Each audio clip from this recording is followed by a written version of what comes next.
Welcome to the Industrial Commissioning Association podcast. My name is Paul Turner, and today we're going to discuss the difference between commissioning and testing.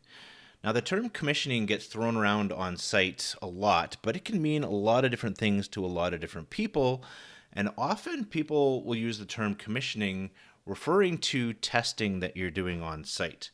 So one thing we want to make clear is that commissioning is not testing, and testing is not commissioning. These two terms mean something different. Often when people refer to commissioning, they're really referring to the testing that takes place at the end of a project, but commissioning is more than just the testing. Commissioning is your overarching project management process to manage commissioning starting right from the beginning of projects all the way through all stages of design and construction through to your on-site testing at the end of your project. The commissioning process is really a process that spans the entire duration of your project and is not just the testing at the end of your project. Let's review some examples. So I hear people talk about their 25 years of commissioning experience that they have, but when you dig into the details a little bit more, that 25 years of experience is testing experience where they were an instrumentation tech, say for example, and testing instrumentation on site.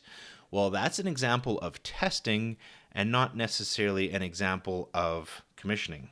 On the other hand, when you refer to commissioning, that's really the commissioning manager's role to manage the process that's going to be followed for construction completions and all the stages and gated milestones through your on-site testing process. And there sometimes is confusion between the term commissioning between employers and employees when they're using this term commissioning, but not clarifying it more specifically in what they're actually referring to. The problem is people hear the term commissioning, and because experienced people are hard to find, they think this is the right person for the job since they say they have commissioning experience. But this experience is really not what is required to manage commissioning, since testing instrumentation in the field and managing commissioning earlier in the project are two very different skill sets. I've seen it way too many times that someone says they have commissioning experience and gets a commissioning manager job only for them to be let go from the project 6 months later when it turns out, well, they really didn't have any clue about how to manage commissioning because their experience was related to testing. But this isn't really anyone's fault. Commissioning is complex, and we know that it's not well understood on projects.